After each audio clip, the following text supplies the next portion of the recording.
Hi everybody, thanks for checking out my review for this DDauto Android navigation system. This one includes a forward-facing dash cam like that. It also includes a backup camera that records as well. So you have a forward and a backward recording, which I think is awesome.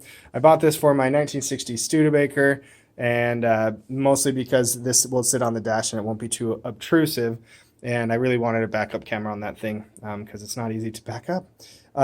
So that being said, because it's going on my Studebaker, I realize that the installation on that car will be completely different than what 99% of you guys are going to be doing, which is installing this on a newer car. So I actually have a backup camera installed on one of my cars that is 100% identical to this. So I'm going to include the footage of how to wire this camera in. Basically, all you're going to do is run this wire. So you're going to unplug this like that, and you're going to run this wire from the front of the car to the back of the car. You can run it through the headliner, you can run it through the sides of the doors, however you want. But I'll show you how to wire it in once you get the wire to the back of your car. And then I'll get some test footage for you guys too. So let's take a real quick tour of this. This is the unit itself. You can see it's nice. It's big enough to see the screen. It's not too obtrusive. You have your power cable back in there. You have your AVI in, which is this little plug there for your camera. It also does come with an SD card. It might right here. See that? It comes with a 16 gig SD card, which I think is cool. Here, I'll show you guys. If we can focus here, camera. 16 gigs, maybe. There it is. That was a lot of effort to show you 16 gigs.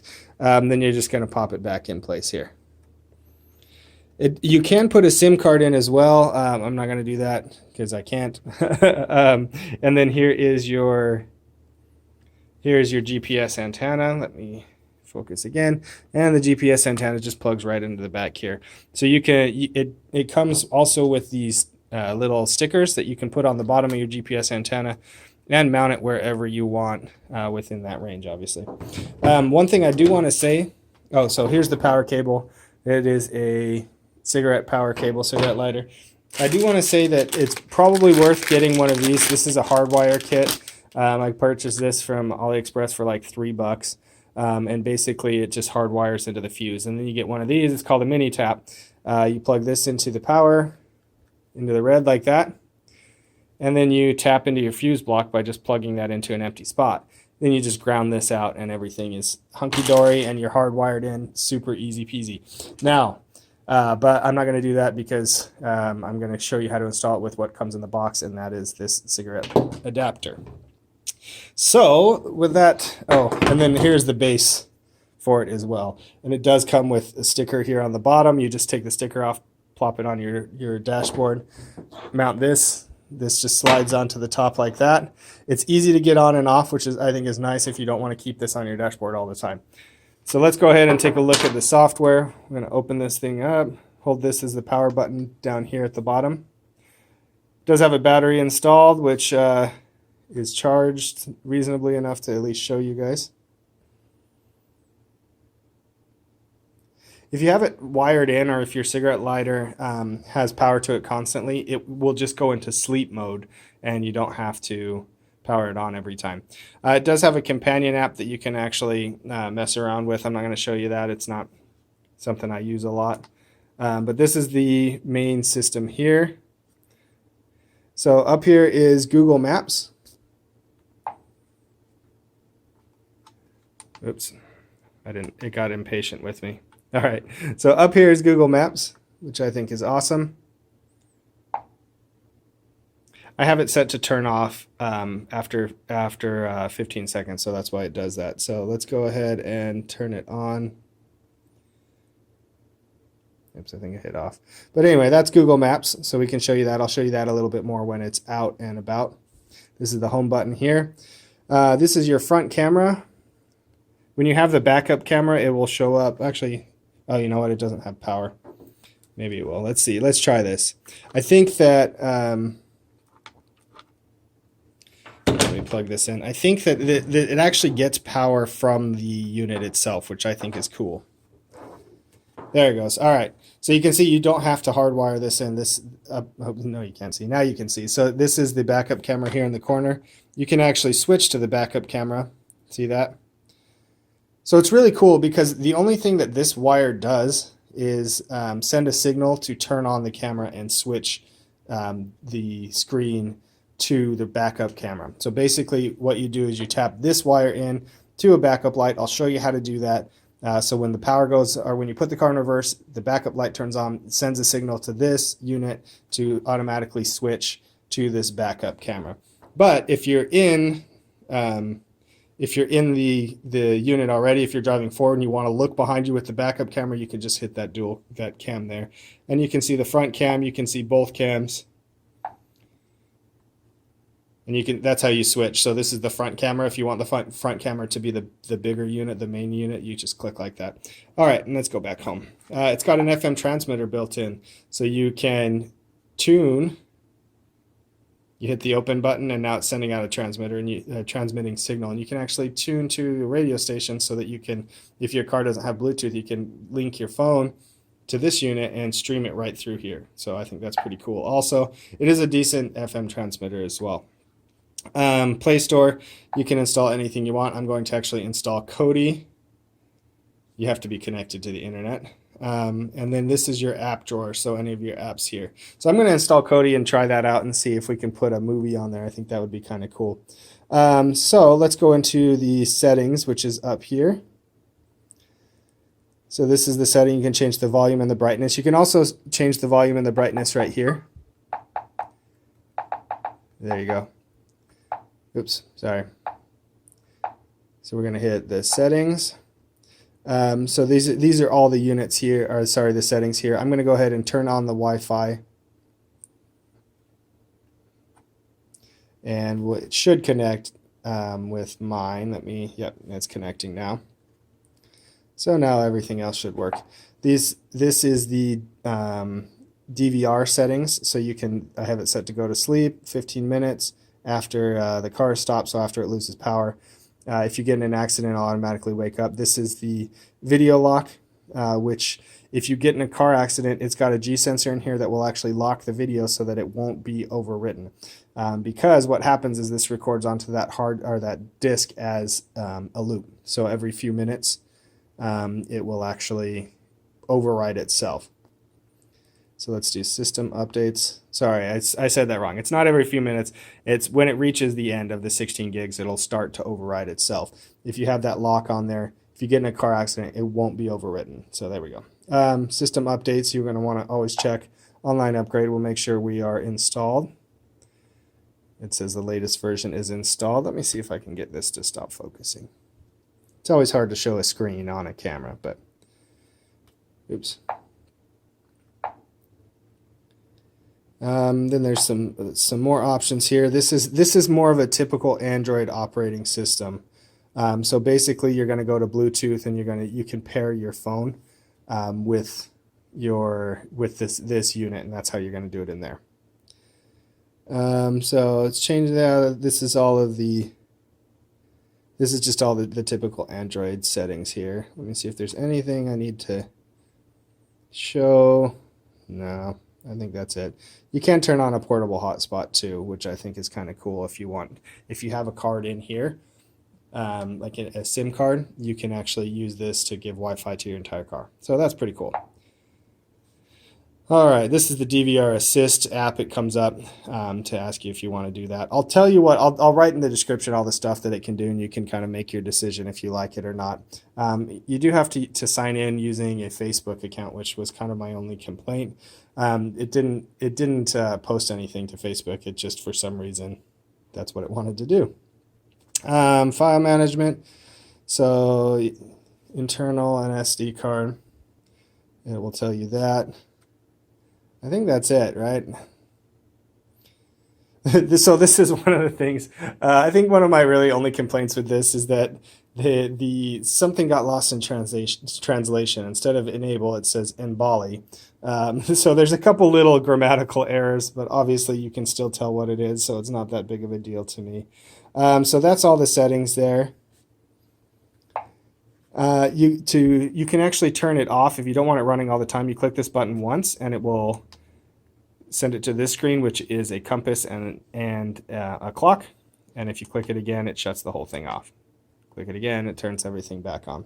I don't want to show you the GPS navigation because I'm in my home and it's probably not a good idea to put that out on the internet. So what I'm going to do is I'm going to drive around a little bit and then I'll start the GPS navigation, give you kind of an idea of how well that works.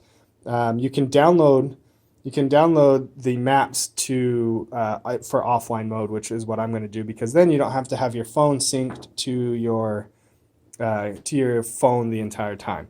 If you do have this unit synced to your phone, then you always have Bluetooth or Wi-Fi enabled. Then it doesn't really matter. You don't have to use the offline. So anyway, I'm going to do that. So that's that. Let's go ahead and get this out to the car. Like I said, I'm going to just upload a video of how I installed this identical camera, 100% identical camera on my car, because I feel like it will give you a better idea of how to do it on your car, unless you also have a classic car that you're putting this on, which I think that demographic is probably pretty small. So I'm gonna show you how to install this, how to link it with your backup light, and that should call it good. Then I'm gonna take it out and I'll show you how this works actually in the car. And through here, I pulled this down. Basically, all you do if you have these little clips here is you just pry them. They go in like that.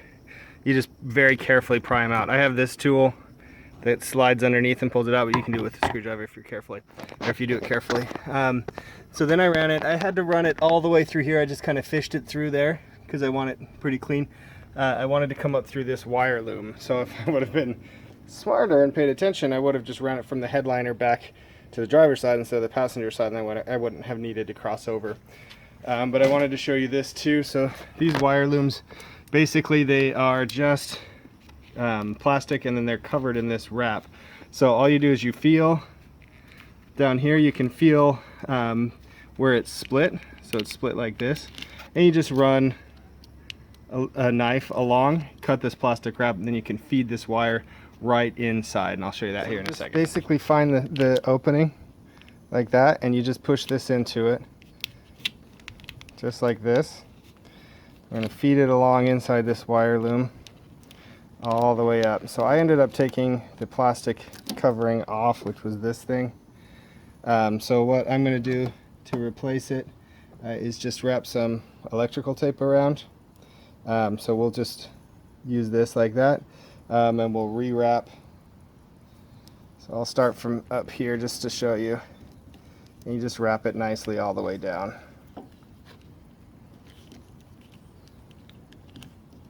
That'll keep the wires clean and protected. And for me, I didn't want to have any extra wires. So since I already had this wire harness running from the factory, I'm just going to tap in just like this and wrap it all the way down. So that's it. The next thing I'm going to have to do is pull off this trunk panel here, and I'll show you that in a second. Alright, so these are more of the clips that I was telling you about. I'm going to just pull this whole panel off just to make it easier, make sure I'm running it where I want it. So you just very carefully pry those out. So again, if you don't have this tool, you can do it with the screwdriver. Just make sure you pull straight back and you're not ripping from side to side. That's the secret, because you don't want to damage them. If you do, they're not hard to find. I think Ace Hardware I know carries them. So that's that. So I'm going to pull off the rest of them. We'll get this panel all the way off. Alright, so we're going to gain access to the outside through this light. So basically you can see that it's just 2 screws here that takes out the light bulb itself. Then there's these two, there's this clip here on the side. There's only one. But that's how so you pry down this way, and then you pry enough to undo this clip and slide this out. So now I can feed through the trunk out this way, and we're going to put it right here in the center. The wire up through the wire harness so that it comes out here. This is the lead wire to go to the backup cameras. I'll talk to you about that in a second. So I just wrapped it up here and then pulled it right out here so that it can go. I want to mount the camera there, about like that, and we'll tuck this back in. So I want to make one mention, and that is that I have no backup lights up here, which means that I have to run this wire back down this red wire, back down the wire. So I actually taped this up too soon and ended up having to redo it. So this cable isn't going to be long enough. So I have some extra wire and a wire nut. So I'm just going to use this wire nut here. You basically just attach them together, twist them on, and then you don't have to solder. All right, so I have the camera run through here. I haven't put this back yet because I want to make sure everything works before I actually put everything back. I ran the wires down. I taped this connection where the backup camera and the wire connect in together, just for good measure. Ran it all the way back down along the same wire loom, retaped it. I pulled this panel off, same as you do with the other clips. Pulled this plastic piece back a little bit, ran everything through here, and then back here behind here is where you'll find your backup light. So you can look, this clear one, that's the backup light. So just look straight through there. I found the wire harness, which is this one. It comes with a Scotch lock, but I lost it, so I just used a wire nut. So basically, black is almost always negative, and then green is, for this one, was positive. So splice the green wire together, or just cut it and stripped it and then connected in the wire. There really was enough red wire. There's plenty of red wire to make it work, but I already had it connected in, so I didn't care. But yeah, so make sure you kind of lay it out a little bit better than I did, and it might be a little easier to run the wires. But it looks like everything is connected, so now we should be good to mount the camera and give it a test run. All right, so everything's done and we're ready. I got this put back. I did realize that I broke the clip on this side, so it's not in there super great, but this side's in, and also it's attached by the wire, so the actual wire for this light, so it's not going to fall out. If I have an issue, I might glue it in or get one at a junkyard. When you pull it through here, make sure that you're not pinching this too bad, the wire for the backup light or camera, because you can damage it. If you have to, you might have to drill a little bit of a hole, kind of make that bigger. But for now, I'm just going to leave it how it is because I think it's fine. So now we're ready to actually mount this camera. I'm just cleaning it right now. We're going to clean up real good with rubbing alcohol, and make sure that there's no dirt. See, obviously that's going to affect the ability of this to stick. I didn't share a lot of the pulling the panels apart and putting them back together, that sort of thing, because it's going to vary from car to car. You can find YouTube videos for anything out there, so if you're having an issue, you can YouTube how to pull it off. But mostly, I did show you how to take the panel clips out, because that's pretty uniform across all brands. All right, so that should be good there. So I'm going to mount it about right like that. So basically, I'm just going to pull off this sticky pad here. I'm going to bring it all the way back because that's where I want it, and I'm just going to attach it in. And that's it. So it does have two places to put screw holes. To put screws. I think I am going to go ahead and mount those in there. It actually is, I mean, it's in there pretty darn good, but I think just for good measure, I'm going to pop a couple screws there and there. Just make sure that you're not going to hit anything on the way back. And I'll have to figure something out with this because it's coming out. I'll probably glue that in place. So anyway, all right, so now we are all back together and we are ready to check it out. All right, so we're out at the car. I have this just sitting on top of my mirror because that's how long the existing backup camera cable was, because it's running to that Android mirror. So again, it's the exact same camera that comes in this kit. So it'll function the exact same, but I just want to show you when you flip it into reverse, if you wire it how I wired it, then it automatically switches to that camera. So let's go ahead and take it out, and it shuts off, switch it in, and goes back in. So again, that's the reason why I said to wire it into your backup light, like I showed you, and it will function exactly the same. So all right, let's get some test footage. All right, so we are up and running, and you can see that we are driving. Oops, let's hit that again. It doesn't stay on for very long, and I don't know if you can see with the glare. Really good quality. What I'm going to do is I'm going to upload the footage directly from this. I'll upload it to YouTube so that you can see this in full HD. Also, let's make sure nobody's behind me before I stop. I have the FM transmitter on, so you basically just set that to 91.3, then set your FM station to 91.3, and then you can get your GPS navigation through the you can get the GPS navigation through your speakers. So I'm going to go ahead and drive around a little bit so you can get some dash cam footage and see how high the quality is. Take note, my windshield's kind of dirty. Sorry about that. All right, so I parked because I just wanted to show you guys the FM transmitter. That's some music that they have loaded onto this already.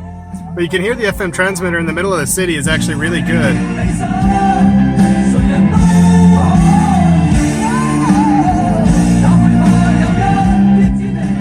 It's a real solid transmission, so I like that. I don't know what music they have loaded on this thing. Just those two songs. But, I mean, listen to that. It sounds great. All right, so let's go ahead and go into the GPS navigation. We're going to Google Maps. Let's explore. This is an offline map, so it's not going to function exactly the same way. Let me turn that music off there. Sure, let's go to IHOP. Let's get directions. That's a little far away there, but all right. Let's directions. And there we go. Oh, that's the route preview. Fat fingers hit the wrong button. All right, so let's hit start. So there you go. You can see I'm not going to be able to do a ton of filming on this because it's not safe to film and drive at the same time. So there you go. So now it's saying we're going to take a left on Mountain View. So you can see the GPS actually works quite nicely. It's connected to like seven or eight satellites right now. So there you go. Now we're cooking. So looks good to me. All right, this isn't safe. So I'm gonna be done doing this. But I just want to show you the GPS working. All right. So I do want to point out that if you are driving and you keep it on this screen, if you don't want to have the whole maps on there, it will still give you directions. When you get close here, you should see a notification pop up. As long as you have the screen on. So see, there you go. So you have the notification pop up telling you that you need to turn here. So that's pretty cool too. I like that a lot.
I got to show you one thing. Oops, sorry about that. You're going to want to download this app here, the Google app, from the Play Store. And once you get that done, go over here to the side, go to Settings. Sorry, I'm trying to look through my screen. That's kind of difficult. Go to Voice. And then you're going to do offline speech recognition. Download your language in there. Then that way, what you can do, it'll focus, is, oh, I guess I could just push the home button. So, oh, you can say okay Google, but launch maps. So you can have it launch your stuff. Here are some things you can try. Hold on. I'm going to just launch maps here. It will do it. I just don't feel like going through all the settings right now. I just want to show you Walmart. So you can just tell it, oh, it picked up the other one. Walmart.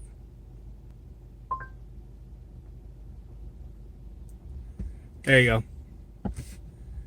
So you can search by voice, which I think is awesome too. So, all right, there you have it. This is a great little Android system. The maps work great. The GPS works great. You can install whatever GPS or map system you want on it. You can install any Android app, which I think is awesome. Kodi runs great on it. So I give this thing a solid 5 stars. I think you guys are going to be happy with it.